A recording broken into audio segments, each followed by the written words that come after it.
هاوڕێیانە و کاتتان باش ڕێز و خۆشەویستی بۆ ئێوە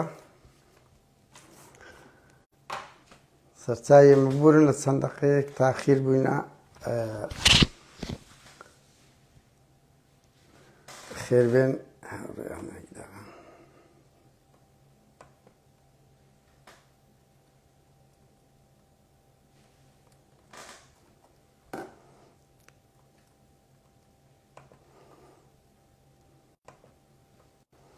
سەرچاوی ئێمە هاوڕێیان ئێستا دەست پێ دەکەین هەر دوو سێ دەقەک ئەندە وەخت هەیە وتم بە پارێزگاری هەولێر پارێزگاری پایتەخت هەندێک چاواشەکاری دەکات تر بە ئەمەش دەمام چیال ماڵین دەمام چیال مانەوە ڕێیان لەسەر ڕێی برادرەشی مسەوەر ڕێزمان بۆ یەک داوای کرد بە تیواوتی باشترە پڕتر دەبێتەوە بە بزانین ئەوزاری چۆن دەبێت هەندە قسە و باز لەسەر ببورن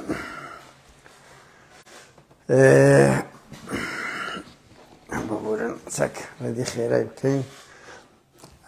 قسە و باز لەسەر پایتەخت دەکەین پایتەخت و پارێزگارەکەی لەو ڕوانگەی پارێزەری پایتەختە وایە پارێزگار متەسەڕف ناوی لە مێژوو جم و جۆڵی وانە ئەوە دەبیتن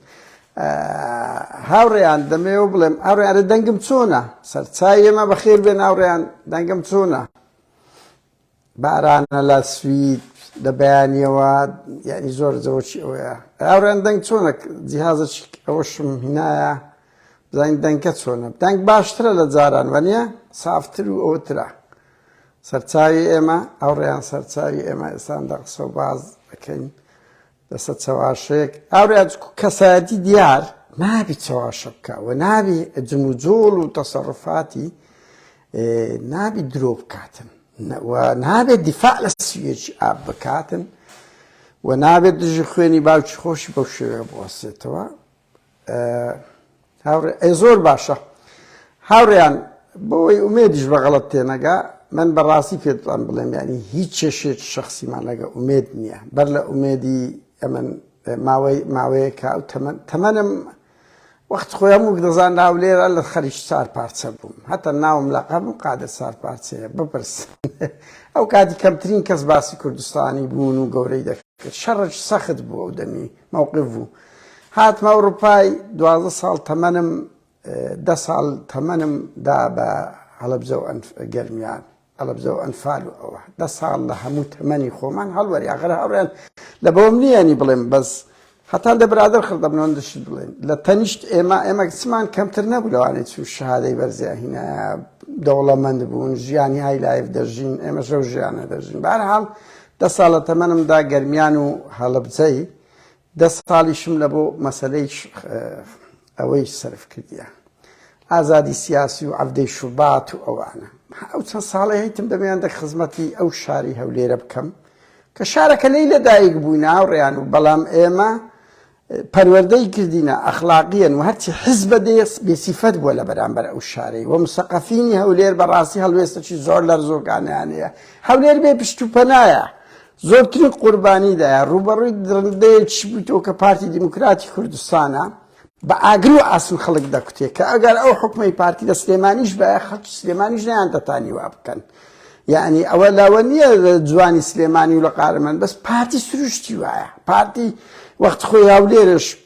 حکمی مشتەرەکە بوو بڕۆ پرسن چ جوانیەک لەو شارەی هەبووە چ حرەکەکی سەقافی سیاسی بڕۆ نوتێک لە نوتشەش بپرسم بزانە بڕوا بکەن هەولێر قدوە بوو هەموو ئەوانەی مێژووی تێکۆشانەکانی بەهەرحاڵ لەو ڕوانگەیە جار بەجار لەسەر ئەو شارەی خۆمان ڕادەوەستین دیفاعی لێ دەکەین کاتێک ڕوبەڕێی هەتک دەبتەوە لەو ڕوانگەیە و لە بەوەم نییە هاوڕێیان من پێشتر دژی نەوزاتادی وەستاینەوە کاتێک ڕێینەدا خیانەتە تاریخی کرد هەوڵیدا چارگەڕەکی کۆنی هەولێرە تەخت بکاتن ئەوە لە میدیا هەیە تازە بە فیر ڕژ نابتەوە نەوزاتادی بیکاتە ئیمارە تەزیل و خانەقا ئەوانە ئێمە ڕێمان لێگر لە یونسکۆمایە ناخەت بۆی ئەوە ڕۆعی هەولێریەکان بوو شەڕەش سەختمان لەگە نەوزاتادیش کرد لە سەعادی لەقلەقی هەموو لە بیرتانە ئەخیری هەر ڕێینەدا پەیکەرەکەشی لە بۆ بکەین هەموو مافەقەیەک درا شەڕمان لەگە هەندێک فرسە سۆفی کرد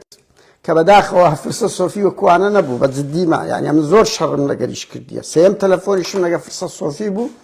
بەڵام فرسە سۆفی بەڕێز بوو یعنی ئەمەش بێڕێزیمان بەرامبەر نەکرد گفتوگۆمان دەکرد ململانێشمان دەکرد براکەم ئێستا ئومێد هات یعنی کێشە هەر یەکێک بێ ئێمە ململانەی دەکەن کێشە شەخسی نییە بۆی کەس تێنەگا ئەوە خاڵێک لە خاڵەکانە خاڵی دووەم کەسێکی ئومێدی دێ زۆر بێ شەرمنانە پارێزگاری هەولێرە پارێزگاری پایتەختە کە دەبی پارێزگاری محاید بێت یعنی هەمووان بێتن دێ وەکو کادیرێکی نزمی پارتی تەرویج لە بۆ ئەو سوپای عێراقی دەکاتن کە بابی خۆی کوشتیە کە شارەکەی یعنی هەموو ئەمە لە هەولێر بووم کە سوێچ ئابوو هەموو لە بیرتانە یعنی کێشە شەڕۆنی کاکە ئەمە دوای 6 ساڵ جێمان لە دەنجی عەرز جمهوری و زنجیری دەبابە و وێنەی دیت یعنی هەموومان قوربانی بابی مەسە هەموومان شەهیدمان هەیە بەدەستی ئەو باسە پارتی هینایەوە هەولێرێ یعنی کارەساتێک بوو ئەو ڕۆژە بوو کە کارەسات قەت لە بیرمان ناچێت دوای سوێچی ئاب من هەر یەک خاڵ بڵێم يعني كاك دلشاد خضر اندامي مكتبي سياسي بي سركردایەتی حزبی شوعی کوردستان بوو يعني چەندین زار تأكيدي كرتووە جەریدەکە هەیە ناوی جەریدەی جمهوریە حزبی بەعسی عراقی سووری فەرعی عەلەبی حەلەب ئەڵێ یەک ساڵ پێشترێ سووریا پارتی ئاگاداری کردەوە کە ئەوان لەگە بەعس پێکەوە هەولێر دەگرنەوە یەک ساڵ پێشترێ یعنی هەموو تۆمەتانەی کە پارتی باز دەکات درۆی دەکات هەرم دوونی پێم نەکرا بێم سوێچ ئابڵم ئەگەنا سوێچ ئابی هەندێ بەردەوام یاد بکرێتەوە بەردەوام گەورە بکرێت و 16 ئۆکتۆبەر و 3 شەنگاڵ ئەوانە هەموو دەبی باز بکرێ بێتەوە باز قسە و بازی لەسەر بکرێت بۆ ئەوی واز بینی خیانەتی کە نەکەن هەرچەند ئەوانە ئەوەندە جەریئن لە خیانەت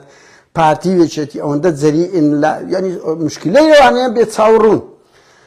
بەرحال یعنی دو ساڵێک پێشترێ حکوومەتی سووریا ئاگادار کرایەوە کاکە لەگە بەعس هەولێر پێکەوە دەگیرێتەوە ئەوە ڕۆژنامەیەکی جمهوری لۆ لەبەرەوەی سووریاش پێی خۆش بوو تورکیا نەیگری حکوومەتی عێراق بێتەوە بیگری بۆ زانیاریتان ئەوە ڕۆژنامەکە هەیە و ئەو کاک دڵشاد خضر کە ئەندامی سەرکردایەتی حزبی شوعی چەند جار باسی کردی دەرێ بەخۆم خوێندیتمەوە هاوڕێیان دەبابە هاتە ناو هەولێرێ محافزی هەولێرە لۆ دێ و کادیرێکی حزبی قسە دەکات ئەوانە دەبی محاید بن هەر شتێک بێ ئەبێ محاید بێتن دەبابەی بەعس بێت پەرلەمان داگیر بکە بێت سەعات یەکەم بەدەیان کەس ئەگە نەرم بە سەدان کەسی یەکێتی و ئەوە هەر بە دیلی گولە باران دەکران شارێک یەکێک لە ڕۆژە هەرە سەختەکانیتی پارتی زەختی لەسەر بۆ ئێران ڕاستەکە یعنی ئەوە لەگەری دایچێتیش پێشترێ چکە من لاولێر بووم یەک زار گیرایمە بڕوا بکەن 2 سەعات ئەمن و ئەوە بڕوا عەسیب قەرەداغی و کات مدیری تەلەڤیزیۆنی ئازادی بڵێ کاک سۆرانی حەساری هەر سێکمان جیران چوین ئەومان لۆ کەر هەولێرێک لۆ دیموکراتەکان کرد لە ناو باخچە مەدرسەی ئەنکاوای دیموکراتەکان یەکێتی لەو لە ئێرانی نابوو لەو لە پێی گوتبوون هەرێن کورە ئێران هاتیە بەڵام خیانەت بوو ئەمن ئەبەس ئەو جار ژیرانە لە ژیانم ئەیەک 2 سەعات بوو ژیران بەریاندەن بەهەرحاڵ یعنی ڕێچێک لە ڕۆژە هەرە خیانەتکارەکانە لە مێژووی هەولێر ڕێچێک لە ڕۆژە ناخۆشەکانە هەتا یەکێتیش یعنی هاوڕێیان بەدەل لە سوێکی ئاپێنانی دەبا بە ترس و لەرز یعنی سەلەمی دوای 6 ساڵ ئەو کات بەعس دڕندە بوو کەچی یەکێتی شەستە چوو ئەوەی ئاو کارەباکەی برد یعنی بێ ئاو کارەبا بووین ئەو 2 هەفتەی گەلک کارەسات بوو و ترس و تۆقان ئایا بەعس دەگەڕێتەوە یانە و پارتی فشە نەکاتن ئەمریکا لە عێراقیدا ئەو زەکشاوە ئەگە ناوە نەبوو برێ وڵای ئیتفاقی 72 سەعاتم لەگە کردبی هەمومان لە بیرمانە لە بەغدا درا و لەسەر شوێنێک درا بۆ جێش عێراق کشاوە بەڵام دەوائری ئەمن هەرما بوون ئەمنەکان زۆر کاریگەر بوون و زۆر بەبێت چاوەڕێی لە ناو هەولێر دەسوڕانەوە و کاریگەریان هەبوو پارتی وەکو جاشەکات بۆەوە ئەینە ڕێک وەکو 66 هاوڕێیان جاشایەتی هەر جاشایەتیە خۆ ئەگەر بە جاشایەتی بێومێت خۆشنا و خۆ 66ەکان بڕوا بکەن هەموو ئەوانەی لە بیریان ئەیانگو شاپانەیان بە بەعسیەکان دەکرد و زۆر حقوقی کوردیشیان بەدەستی نابوو و بەعسیەکان نەگەوێرانە ئەو جاشەکانی 66 ئەوان حکومیان دەکرد بەڵام لەگەڵ ئەوەش جاش بوو لەبەر ئەوی تەقیان بە خەتی مەلا مستەفا ئەیوە دەنا ئیتراو دەی مەلا مستەفا ئەچاوی شۆڕژێر بوو لە چیا بوو مادام تۆ لەگە داگیرکەرێک هێرشت کرد خیانەتە ئەو کرک و باڵەت چێ لۆی دەکەنەوە عیب ناکەن شەرم ناکەن یعنی لە مێژوو هیچ گەلک نەبووە ئەتو بە دەبابەی داگیرکەرێک بێەوە کە ئەنفال و چیمیایی کردی کە بابتی توی کوشتبی بێوە ئەو کەچی چەپڵەی لۆ دەبرێەوە ڕۆژی ئاوادانیە ڕۆژی ئەوەیە ڕۆژی ئەوەیە کورێ زۆر شەرمەزاریەوە بەس ناو ئەو سنفەی پارتی وێچێتی هەیە شانازی بە سویەکی ئاب دەکرێت شانازی بە شکست دەکرێت ئاش بەتاڵ بە حکمت لێکە درێتەوە 16 ئۆکتۆبەر بە حکمت لێکە درێتەوە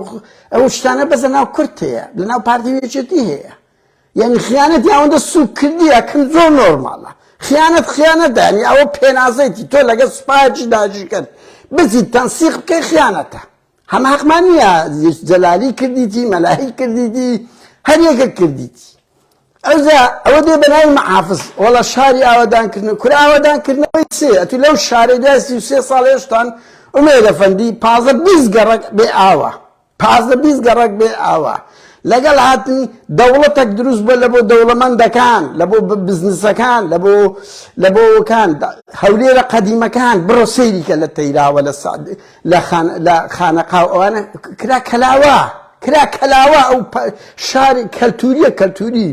کرایەتە کەلاوە سەگ و پشیلە و نێربازی و هەر شتی قۆرە لێکرد ئەو هەموو نەخشن نیگارەیان فۆتان کە دەڵێم ئەگەر ئێمە نەبوونە هەر چاریان تەخت دەکرد لە ناو ئەوەی لە بەرەبەتەمای ئیمارە بوون و نەوزاتادیەوە لێدوانیتی دەرێت سێ گەڕەکی هەولێر تەخت دەکرێتە ئیمارە لە ڕۆژنامەی میدیا لە 2008 یان 9 ئاوەدانی چێ ئازادیتان بە یەک جاری سەرکوت کرد لەوەرە بڕۆ لاو هەولێرە بزانە لەوەتی پارتی هاتەوە مە لە هەولێر بووین نامەندێکی ڕۆشنبیری سەردەم هەبوو تەفری نایان کرد هەرچی گەڕک بوو بە ناوی کوڕە قارەمانەکانی هەولێرە کرابوو شەقامەوەکان ڕاستەیەکێتی بوون شوعیش تێدا بوو عەبدولخالق مەعروفیشی تێدا بوو هاوریان پەیکەری عەبدولخالق مەعروفی کە کەسێک بوو یعنی یەکێک لە منەزیرە گەورەکانی کوردە لە ناو قاعی میدیا بوو تەختیان کرد موسا عەنتەر لەوێ بوو تەختیان کرد شەقامی سەرداری سەئیسۆفی شەقامی شەید ڕەنزبەر جەمیل ڕەنزبەری دەیان شەید سەفینی سەفەر ئێوان هەموو تەخت کرد بابە ئاوەدانی چێ و عاری چێ تۆ مێژۆک چکە دروست کردیە لەو هەولێرە هەرچی ڕەمزی ئیستبدادی ئەو شارەیە ئەوانەتان کردیتە ڕەمز هاوڕێ ڕەمز شارێک ئەوەیە کە تو جوانیەکی فڕێدا بتە ناو ئەو شارە شتێکی بەدیهێشت بی ئەوانە ڕەمزن جەمیل ڕەنزبەر لە شاخ بۆ شۆڕژێر بەبایە چێتی بی شەید سەفەر شوعی بوو بەنمونە وەنیا یعنی سەردار سەئیسۆفی خۆر بڕاستە هەر سەردار نەب قارەمانەوە بەس یەکێک لە ڕەمزە جوانەکانی ئەو شارەیە تۆ تەختی دەکەی تۆ موسا عەنتەریان تەخت کرد لە بەرامبەر هۆڵی میدیا و بارەگای حیزبی شوعی بوو چ دەی باسی ئاوەدانی دەکەیت ڕاستە هەولێر بەشێکی ئاوەدانە بەس ئەو بەشەی هەمووی بزنسە منتقەی خەضرائی هەولێرە لەو بەشەی هەموو هەولێر کرایتە قوربانی ئەو بەشە ئاوی کارەبای هاوریان بە 15 گەڕەک دەزان لە هەولێر ئاوی نییە دەدرێتە پاڤیلۆن کە هەر شوقەی بە 1 ملیۆن دۆلاریە پاڤیلۆن دەوڵەتێک دروست کرا لە تەنیش پەرلەمان و حکومەتی ئەو شارەی هەولێر بستەکی نمایە کە شوێنی استراتیجی بنەماڵەی بارزانی داگیریان نەکردبی لەگە بەرپرسەکان ئەو شارەی 33 ساڵە لە هەموو دنیا مزاهرە بوو لە ئۆجەلانی بەس لە هەولێر نەبووە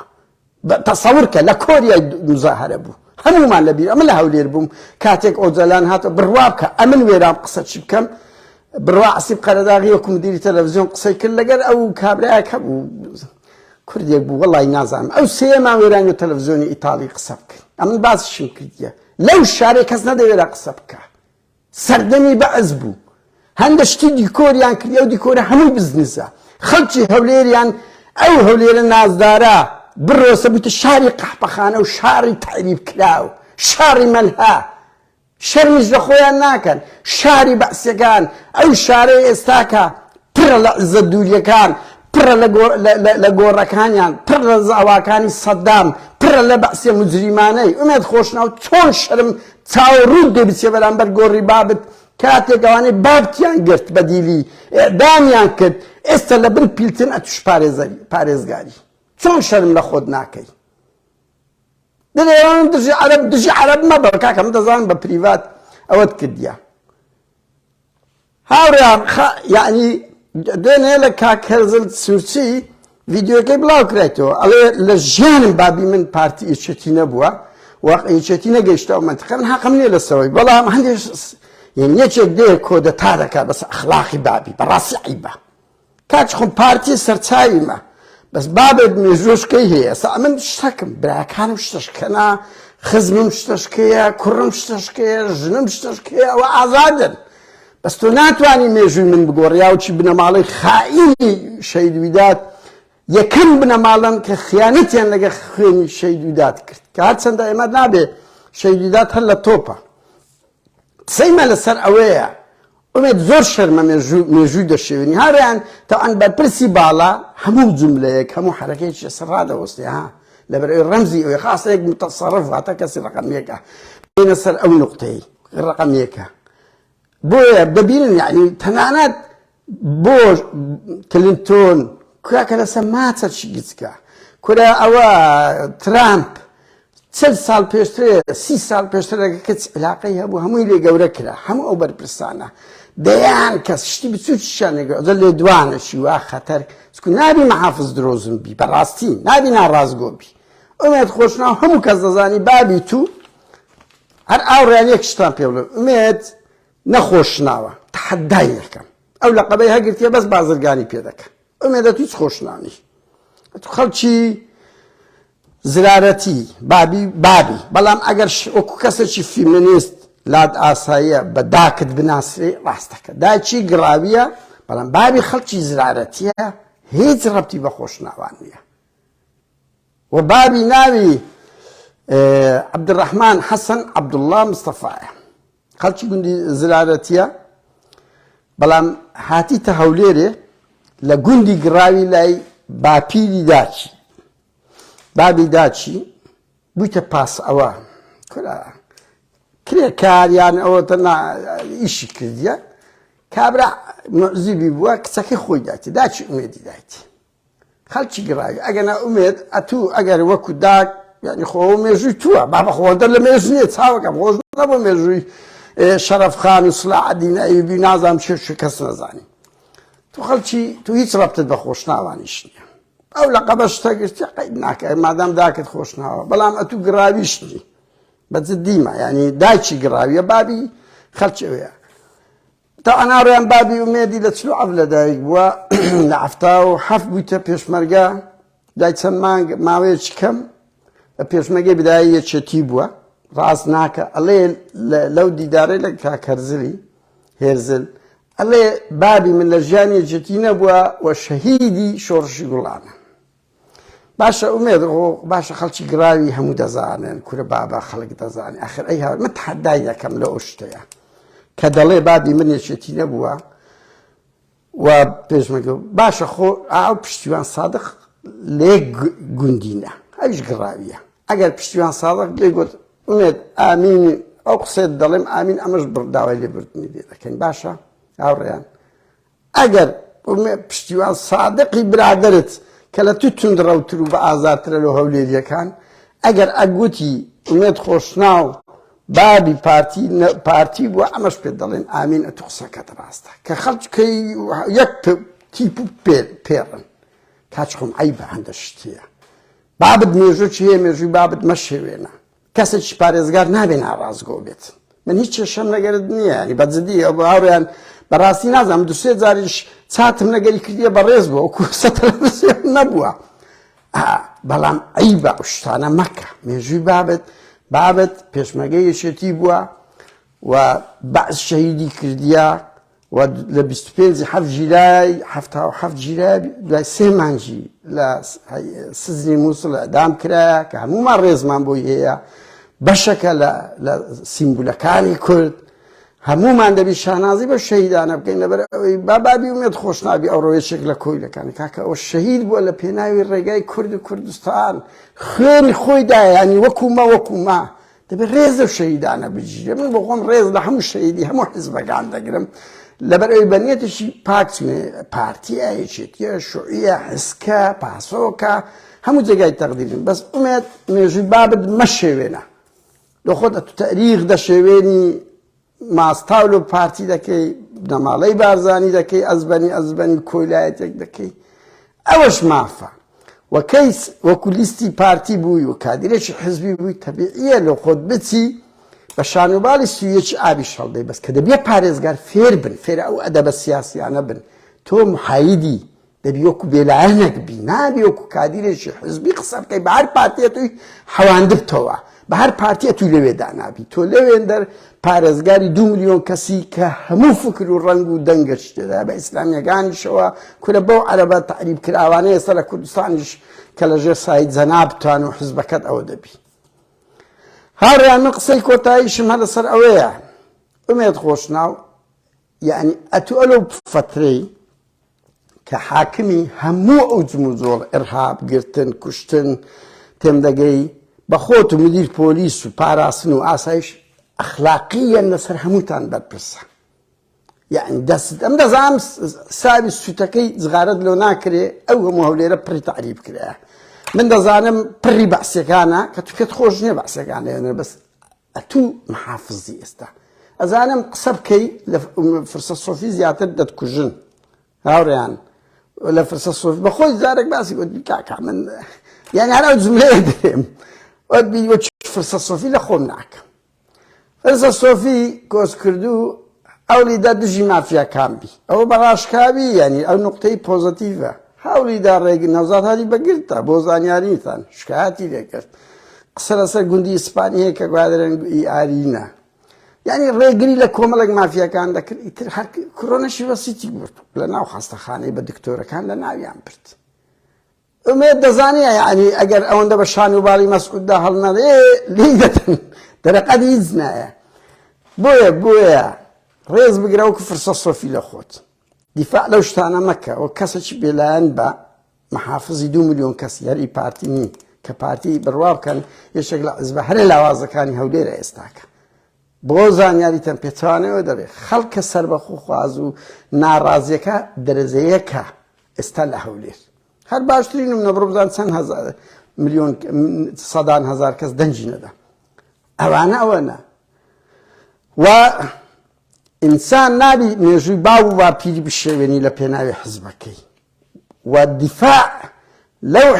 ئەوە بکەی کە تو محافزی شارێک بی شارەکەت نەکرد ئەگە بابی توش بەدەستی بەعس شەید نەکراوی ئومێد ئێستا لەژێر سایی ئێوە پڕی بەعسی بووە هەولێر پڕی قەحپە بووە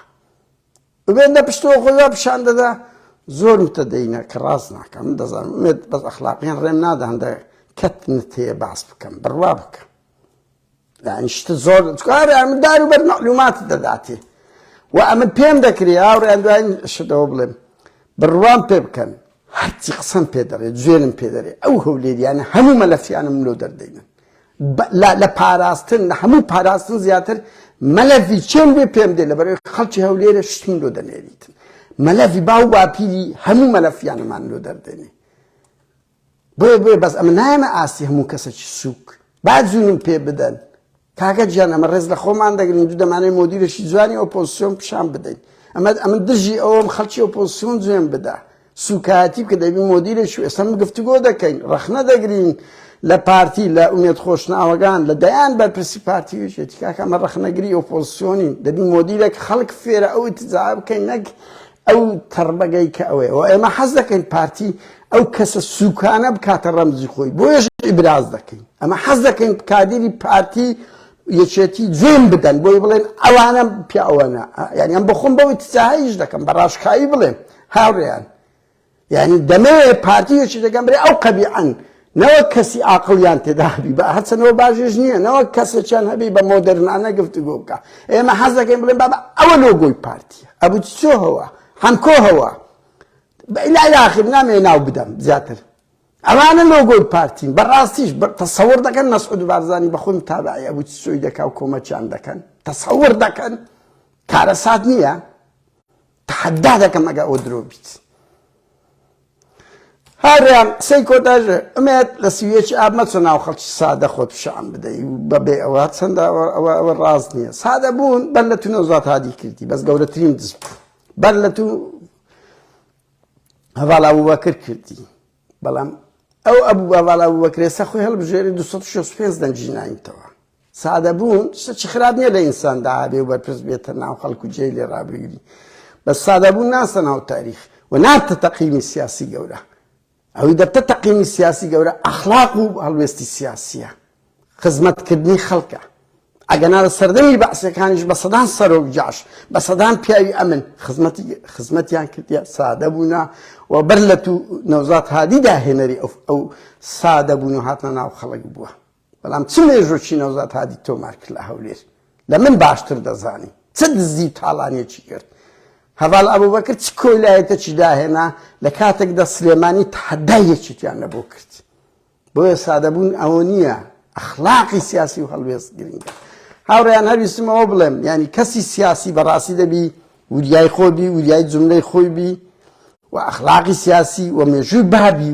ئەوەکەی نەشێوێنی و ئاگادار بی ئەوە حکومی جودای لەگە حزبی تۆ ئەتو سەرۆکی حکومەت مەسرور بارزانی ئێستا سەرۆکی حکومەتە نابێ و کادیرێکی پاراستن مامەڵە بکاتن دەبی وەکو سەرۆک حکومەتێک ڕەفتار بکە قوبات هەروە بەڵام پاڤێل تەبیعیە لە خۆی وەکو کادیرێکی حزبی مامەڵە بکە کێشەی ئەوانە لەوەدایە یعنی بڕواکن سەقافەتی دەوڵەت بوونیان نییە سەقافەتی دەوڵەت بوونیان نییە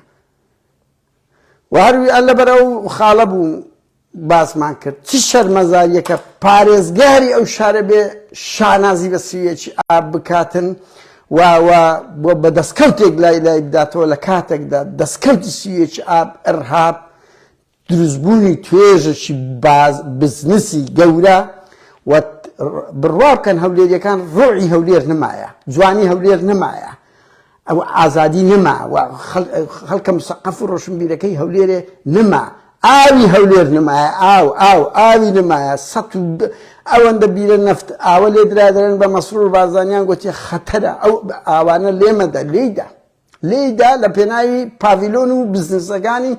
نەوەیەک لە ئایندەیەکی زۆر نزیک گەورەترین بێ ئاوی تووشی هەولێرە بووەوە ئێستا سەری هەڵدایە ئەوە ئاوەدانیتانە ئەرهاب و 7,000 کادیری یەکێتی کۆمەڵ ئیسلامیەکان 7,000 هەولێری لە زیندانی پارتی بوون ئەمە تەحەدا دەکەم ئەوە بە ژمارایە لە یەک ڕۆژی لە بۆ چەندین ساڵ 7,000 کادیر هەولێری بە سەدان کەنجیان شەهید کرد کاچ خۆم دەستکەوتی چی سویەکی ئاب هیچ کەسیش نەکوژرای مادام لولەی دەبابە هاتە ژۆرێ خیانەتە تو بۆ دیفاع لەو شتانە دەکەی وەکو محافزیش وەکو سەرۆک لیزبی قەیدی ناکە زۆر سپاس هاوڕێیان زۆر سپاس بۆ ئێوە هەویستمانە سویەکی ئاب و ئومێد خۆشناو کە ئیشمێ ڕەقیب بین لەسەر ئەو مەسئولانە هاوڕێیان ئەمن ڕەقیبم لەسەر ئەو بەرپرسانە بە تایبەتی لەسەر هەولێرێ زانیاریم زیاترە خەڵکی ئەو ناوچەیەم و هەولێر پایتەختە و پارتی باڵا دەستە لەو ڕوانگەوە تەرکیز دەکەین ئەگەنا بۆ ئێمەوە قەت کەس نەڵێ یەکێتی وایە یەکێتی لەو نوقتانە بە ملیم فەرقی نییە لە دزی لە گەندەڵی لە سیستەمی بنەماڵی ئێماوە نین کە دژی پارتی بین بەڵام ئێمە ئیش دەکەینە سەر پایتەخت دەست شارەکەمان لەوەی باڵادەستی حکومڕانەتی لە هەولێرە و هیچ چێژە شەخسیشمان لەگە ئومێدەکان نییە بەر لە ئومێد و دوای ئومێدیش هەر پارێزگارێک بێ هەمان منلانەیە بۆی کەس بەقەڵەت تێنەگەت کێشەکان شەخسیە ئێمە یعنی ئومێد وەکو ئومێدەکان لە دەرەی پارتی بوونە هیچ شەشەمان نەبوو لەگەری ئەو لە ناو پارتی و لە حکومڕانیە کێشەکە لێرە دەست پێ دەکات کاتێک خۆش زۆر سپاس هاوڕێیان بەڕاست ئێمە دەبێ ڕێز بگرین لەو خاڵەش کە خەڵکێک دێ نی سەعات 40 دەقە کاتی خۆی لەگەر ئێمە سەرف دەکاتن و بە تایبەتی ئەوانەی بە ڕێزەوە گفتوگۆ دەکەن سوپاستان دەکەین ئەو کاتێک خۆتان و ئێمەش بەو ئامانجە دەکەین بتوانین گفتوگۆ و دیالۆگێک بکەین و کۆمەلگای کوردیش هەموو کۆمەلگایەکی ئەوڕۆپی بەرەو پێشکەوتن بەرەوە کاتێکی خۆش